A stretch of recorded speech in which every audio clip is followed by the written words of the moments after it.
Hello friends and my dear students, welcome to our channel. मैं राजेंद्र मंडलोई आपका हमारे channel पर स्वागत करता हूं। जैसा कि आप सभी जानते हैं कि हमारे चैनल के माध्यम से class 12th English question bank को हम सॉल्व कर रहे हैं। पिछले वीडियोस यदि आपने नहीं देखे तो उन वीडियोस को ज़रूर देखिएगा, मैंने प्लेलिस्ट बना दी है। आज के इस वीडियो में हम बात करने वाले हैं unseen page solution, pages number 7, ठीक है, 8 और 9। आज के इस वीडियो में हम कोशिश करेंगे कि इन तीनों पैराग्राफ को हम एक्सप्लेन करें और उनके आंसर भी डिस्कस करें। तो चलिए शुरुआत करते हैं। पेजेस नंबर 7 है। ऑस्कर वाइल्ड वंस रिमार्क्ड का अर्थ होता है टिप्पणी करना। ऑस्कर वाइल्ड ने एक बार टिप्पणी की, कहा most people are other people, कि ज़्यादातर लोग दूसरे लोग होते हैं। कैसे होते हैं? Their thoughts are someone else opinion, उनके जो विचार होते हैं वो दूसरों के ओपिनियन होते हैं। देयर लिव्स अ मिमिक्री, उनका जीवन दूसरों की नकल होता है। मिमिक्री मतलब नकल। देयर पैशंस है कोटेशन, और उनका जो पैशन होता है वह एक कोटेशन होता है, ठीक है। As he so wryly observe, उनमें व्यंग्यतापूर्ण तरीके से इस चीज़ को देखा जाता है या देखा गया है। Their lives a mimicry, their passions a quotation, the vast majority of us are not who we have been pretending to be, और ज़्यादातर लोग जैसा दिखावा करते हैं या जैसा दिखते हैं,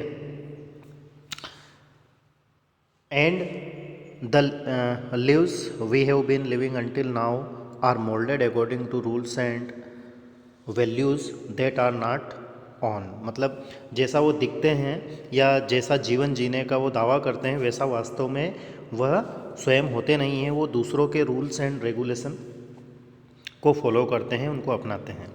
most of humanity is stuck in someone else discarded chewing gum, और बहुत से लोग जो हैं वो दूसरों के द्वारा चबा कर फेंकी गई च्युइंगम में अटके हुए हैं। इसका मतलब ये है कि दूसरों के विचार, दूसरों की राय, दूसरों की लाइफ स्टाइल को अपनाकर उसमें फंसे हुए रहते हैं।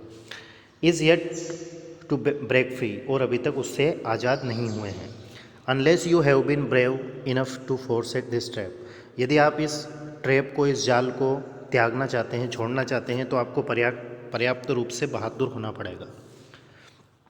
There is your likely Portland,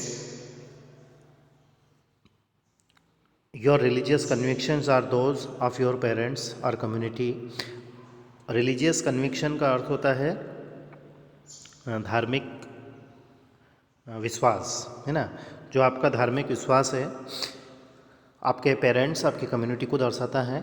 and your political एलिजियंसेस, राजनीतिक निष्ठा, एलिजियंस मतलब होता है निष्ठा, राजनीतिक निष्ठा, conform to party system that society offers, आपके समाज को दर्शाती है।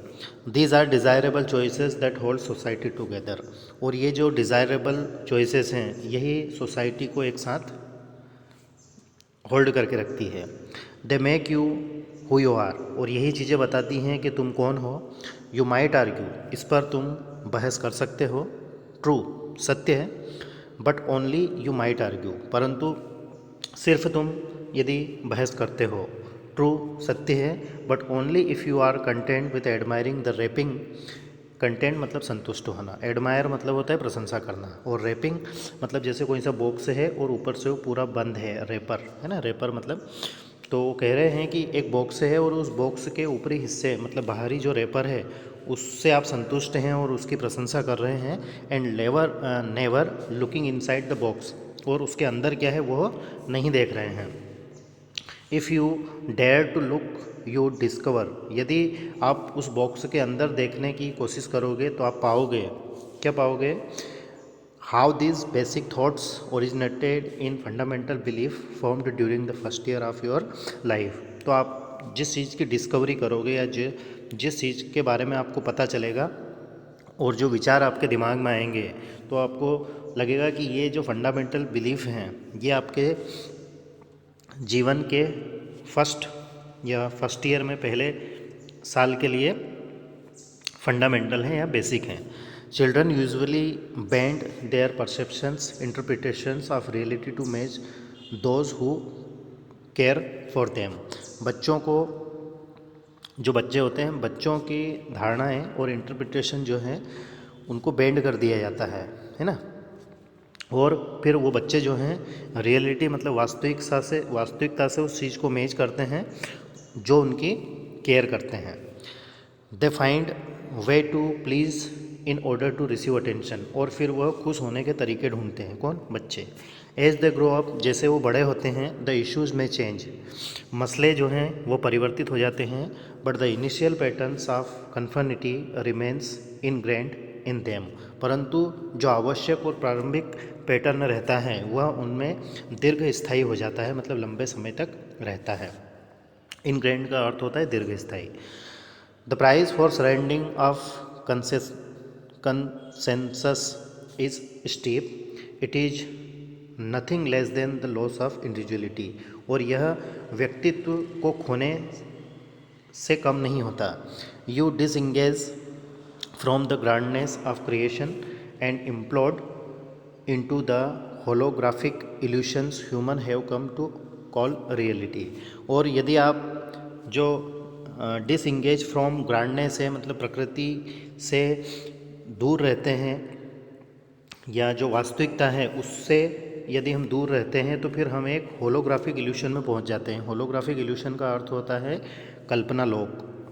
Human have come to call reality, और फिर व्यक्ति को वास्तविकता की ओर ध्यान देना जरूरी होता है। You become one of Oscar Wilde's other people thinking someone else opinion and amusing that they are your own, फिर आप ऑस्कर वाइल्ड के अनुसार बताए गए लोगों में शामिल हो जाते हैं, उनके जैसे बन जाते हैं, और वो इस चीज़ में आप गर्व करते हैं, एम्यूजिंग करते हैं। एम्यूजिंग का अर्थ एज्यूमिंग इसका अर्थ होता है किसी चीज़ का अभिमान करना, गर्व करना, कि वो जो थॉट्स हैं दूसरों के थॉट्स वो स्वयं आपके हैं। This conditions is virtually universal, और यह जो स्थिति है ये सार्वभौमिक है, देखी जा सकती है। It is also the underlying cause of the world as we know it. Underlying का अर्थ होता है मूलभूत, है ना, आधारभूत। तो ये पूरी दुनिया में एक आधारभूत है, चीज़ है, और इसको हम जानते हैं। People cling too tightly to their personal and social identities that they are blinded to anything that does not validate them। Cling का अर्थ होता है चिपकना या फिर लिपटना। लोग क्या हैं? वह अपने व्यक्तिगत और सामाजिक आइडेंटिटी से इस प्रकार से चिपके हुए हैं, और उसकी वजह से वो अंधे भी हैं, और anything that does not validate them, और उसको प्रमाणित भी नहीं करते हैं। The way out is easier than any one might imagine, लेकिन इससे बाहर निकलना इतना सरल है जिसकी हम कल्पना नहीं कर सकते। However very few summon the courage, for it requires them to leave the comfort zone of their own world and walk alone. इस चीज़ से बाहर निकलने के लिए आपको आपकी दुनिया का जो कंफर्ट जोन है उस कंफर्ट जोन को छोड़ना पड़ेगा, एंड वॉक अलोन, और अकेले ही चलना पड़ेगा। Unaided by the crutch of dogma, और बिना किसी धर्म के का सहारा लिए। Most people would rather get caught up in the business of earning livings, raising a family unwillingly and helping their community than deal with the unsettling immensity of that all. मतलब लोगों को देखा गया है कि वो अपने जीवन में व्यस्त रहते हैं, बिना इच्छा से अपने परिवार को बढ़ाते रहते हैं, या फिर अपनी जो कम्युनिटी है उसकी मदद करते रहते हैं, without unsettling immensity of that. Yet it seems that all humans are meant to take this epic journey of discovery at some point in their series of lives on this planet। इस पूरे planet पर इस प्रकार के लोगों को देखा गया है, और ये जो जर्नी ऑफ डिस्कवरी है यही इसका मतलब है ना। तो ये पैराग्राफ हमने समझने की कोशिश की है। अब हम क्वेश्चन आंसर की ओर चलते हैं। तो क्वेश्चन को आपको अच्छे से समझना है और इस स्टोरी से इसको रिलेट करना है। जैसे पहला क्वेश्चन दिया गया है, in spite of dismal scenario depicted in the pages the writer talks of epic journey of discovery, this discovery pertains to be. Dismal का अर्थ होता है दुख, और सिनेरियो मतलब चित्रण। इस पैराग्राफ में दुख भरे चित्र का वर्णन किया गया है ना। The writer talks of his EPIC journey, और लेखक जो है अपनी इपिक जर्नी ऑफ डिस्कवरी के बारे में बात करता है। तो ये डिस्कवरी किससे संबंधित है? तो क्वेस्ट फॉर एक्सलेंस, मतलब व्यक्ति क्या है, उत्कृष्टता की ओर या उत्कृष्ट होने ये बताने की कोशिश करता है ना। क्वेश्चन नंबर सी इसका, ऑप्शन नंबर सी इसका सही रहेगा। क्वेश्चन नंबर 2 है the expression holographic evolution means. Holographic evolution का मतलब क्या होता है? तो होलोग्राफिक इल्यूशन का अर्थ होता है कल्पना लोक, है ना। तो ऑप्शन नंबर सी इसका सही रहेगा, सेल्फ क्रिएटेड पेंटाज्म। पेंटाज्म मतलब कल्पना लोक होता है। क्वेश्चन नंबर 3 है in the context of pages children adjust their ideas of reality so that. Option number first सही रहेगा, are in conformity with their believed ones. तो ऑप्शन नंबर ए सही रहेगा। क्वेश्चन नंबर 4 है which of this is not true in context of the pages. तो मतलब ये जो ऑप्शन दिए गए हैं इनमें से कौन सा सही नहीं है ना। तो आप देखोगे तो ऑप्शन नंबर डी जो है वो सही नहीं है। People are genuine in expressing their feelings, है ना, मतलब अपनी जो फीलिंग्स है उसको एक्सप्रेस करने में वो जेन्युइन है। तो ये इस कॉन्टेक्स्ट के हिसाब से सही नहीं है। क्वेश्चन नंबर 5 है in the context of the pages wryly means. Wryly का क्या अर्थ होता है? तो इसका अनविलिंगली आपको लगाना है ना। क्वेश्चन नंबर 6 है in the context of the pages how can humanity get stuck in someone else discarded chewing gum. तो ये है by giving preference to others view over one's own views. Question number 7 है what does the expression lives a mimicry passions a quotation means. इसका अर्थ होता है lives an imitation feelings a borrow, मतलब जीवन तो किसी की नकल है और अपनी जो भावनाएं हैं वो किसी से उधार ली है। क्वेश्चन नंबर 8वां है unless you have been brave enough to forsake this trap implies that one has to be. तो ये daring enough to break free from the stranglehold of others view. Question number 9वां है to which of the following does the picture presented in the passage not confirm. तो ये cast themself according to their own ways. Question number 10वां है the writer of this pages इनविगेजेस a world where people will. तो ये आएगा have the courage to chart their independent course of action. ठीक है, अब पैराग्राफ नंबर पेजेस नंबर 8वें की ओर चलते हैं। तो इस 8वें पैराग्राफ में मैं आपको बता देता हूँ कि महात्मा गांधी के बारे में ये पैराग्राफ है। और महात्मा गांधी जो सोशल ऑर्डर है, सोशल ऑर्डर से रिलेटेड सामाजिक व्यवस्था, मतलब उससे रिलेटेड इस पैराग्राफ में बात कर रहे हैं। तो मैं शुरुआत की कुछ लाइनें आपको समझाकर इस पैराग्राफ के डायरेक्ट हम क्वेश्चन आंसर देखेंगे। जैसे the task which Gandhi ji had taken in hand was not only the achievement of political freedom but also the establishment of a social order based on truth and non violence. मतलब महात्मा गांधी ने जो कार्य अपने हाथों में लिया था वो क्या था? पॉलिटिकल फ्रीडम का अचीवमेंट, बट आल्सो मतलब सिर्फ यही नहीं था, इसके साथ साथ सोशल ऑर्डर को भी स्थायित्व में लाना था। और वो भी कैसे? सत्य और अहिंसा के द्वारा। यूनिटी एकता, पीस मतलब शांति, इक्वलिटी मतलब समानता, and universal brotherhood. Universal brotherhood का अर्थ होता है सार्वभौमिक भाईचारा। And maximum freedom for all, और सभी के लिए लगभग समान आज़ादी। ठीक है, तो इन लाइनों से आपको थोड़ा सा दिमाग में आ गया होगा कि सोशल ऑर्डर मतलब सभी की समानता और इन चीज़ों को कैसे प्राप्त किया जा सकता है। इस बारे में इसमें दिया गया है। कुछ महत्वपूर्ण चीज़ें मैं आपको बता देता हूँ इसमें। जैसे यहाँ दिया गया है हैव्स का अर्थ होता है धनी व्यक्ति। क्या होता है? धनी व्यक्ति।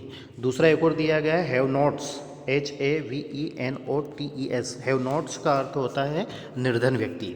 ठीक है, तो ये सारी चीज़ें इसमें दी गई हैं। आप इसको अच्छे से पढ़ना। किसी प्रकार का कोई डाउट या कोई क्यूरी रहे तो आप कमेंट्स करके ज़रूर बताइएगा, हम उसको डिस्कस करने की कोशिश करेंगे। फिलहाल हम क्वेश्चन आंसर की ओर चलते हैं। तो इससे रिलेटेड पहला क्वेश्चन दिया गया है जैसे unfinished task of Mahatma Gandhi was.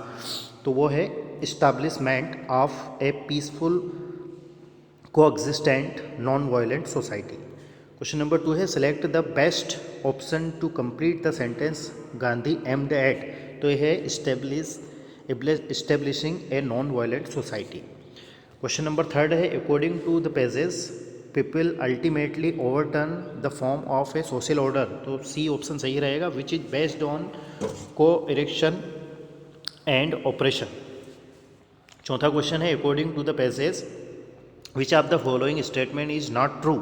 तो ये है सी वाला, a social order based on truth and non violence alone can help the achievement of maximum freedom for all.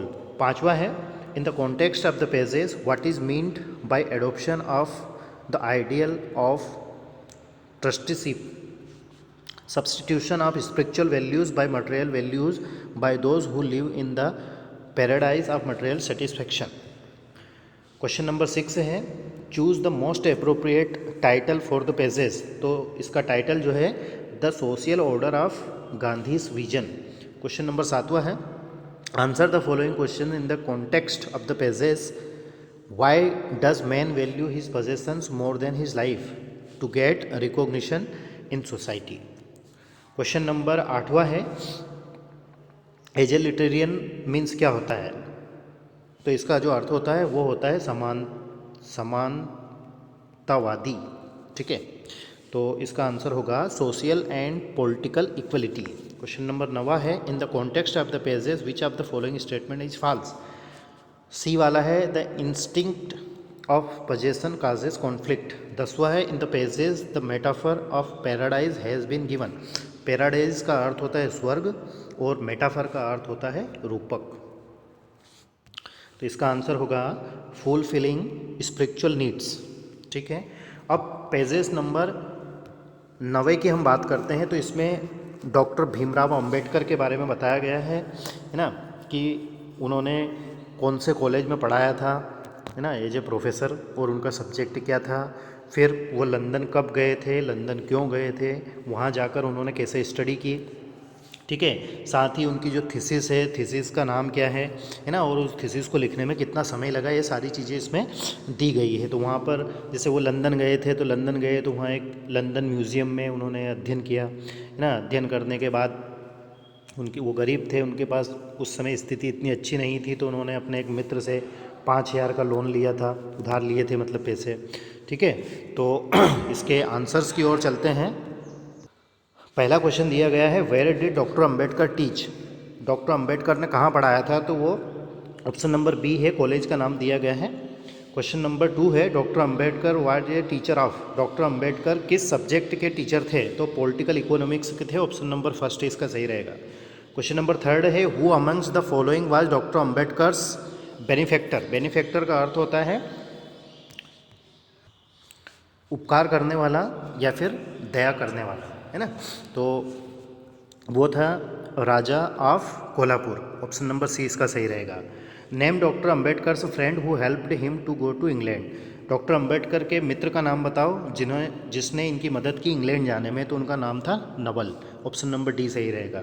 5वां क्वेश्चन है why did Ambedkar try to finish his study as early as possible. मतलब doctor Ambedkar ने अपनी studies जितना जल्दी हो सके ख़त्म करने की कोशिश क्यों की थी, क्योंकि for lack of resources and time, क्योंकि उनके पास साधन मतलब पैसे और समय की कमी थी, है ना, इसीलिए तो वो सुबह से शाम तक पढ़ते रहते थे। क्वेश्चन नंबर 6 है what was doctor Ambedkar's real aim in life. Doctor Ambedkar के जीवन का रियल एम क्या था, तो वो था upliftment of downtrodden caste. Downtrodden मतलब जो सताए हुए हैं या गिरे हुए व्यक्ति हैं, तो उनको अपलिफ्टमेंट मतलब ऊपर उठाना था।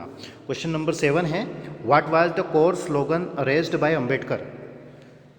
अंबेडकर के द्वारा जो कोर स्लोगन मतलब होता है नारा, क्या उठाया गया था, तो वो था resolve of the oppressors. Question number 8वां है where did doctor Ambedkar spend most of his time in London. London में अपना ज़्यादातर समय वो कहाँ बिताते थे, तो लंदन म्यूज़ियम में बिताते थे। क्वेश्चन नंबर 9 वह है how many years did doctor Ambedkar expose in his thesis. Thesis expose करने में उन्होंने कितना समय लिया, तो 2 साल लिए थे। 10वां क्वेश्चन है what did doctor Ambedkar expose in his thesis. अपनी थीसिस में उन्होंने क्या एक्सपोज किया था, तो hollowness of the English policies in India.